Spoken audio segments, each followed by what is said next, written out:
Hey folks, my name is Barry with Ibuyoldbeer.com, and this morning's lesson will be on wood beer case restoration.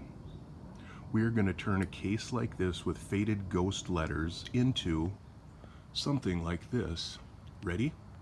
First off, what you need is a candidate that is decent to restore. You've got to have a good outline of your letters. The case has got to be free of dry rot, not flaking apart, falling apart. You can see here where the brewer used a top of a case to repurpose this and add a bottom, but we've got a good candidate here for restoration.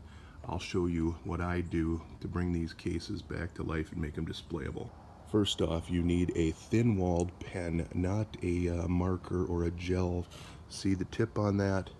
You want to form a wall on the outside of your letters, and that is done by going like this. See, you go along, you create a wall on the outside, and once that is done, you go in with a thicker, sharper marker, a thick Sharpie, see? And I use a pull stroke because that is just the way I roll.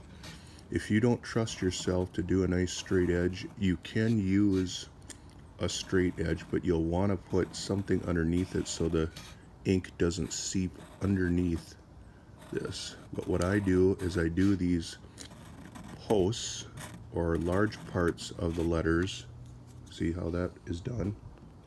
Then go in and fill in the serifs, and a lot of times what I'll do is take a straight edge along the tops and bottoms of all the letters and just put a little line there so that you have a guideline and know where to stop. But it's best to do the big detail with a thicker Sharpie, and buy Sharpie brand. Don't cheap out and go to the dollar store and buy these black markers that actually look kind of purple and they fade and look funky.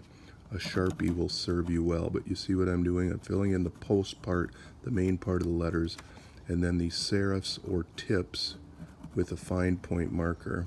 And you can leave a few gaps. You don't have to go in there and fill it all in. That'll give it a weathered look.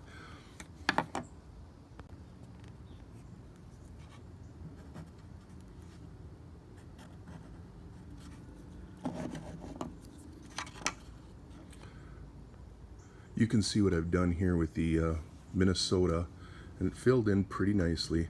Another tip is sometimes people wash these cases to get the dirt off them, but this one had such fine ghosting of the letters. What I'm going to do is go in and fill these all in first, and then I'll go in and wash it. And if you feel it's too vibrant of letters on the case, you can go in there with a light sanding afterwards.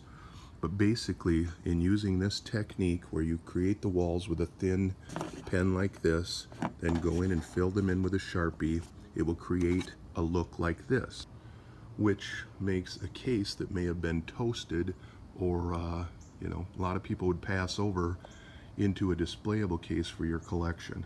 And a lot of times you can get cases like this at flea markets and such for 20 bucks, and it's kind of therapeutic to go in and bring them back to life. I'm Barry with Ibuyoldbeer, and today is wood case restoration lesson. Hope you enjoy.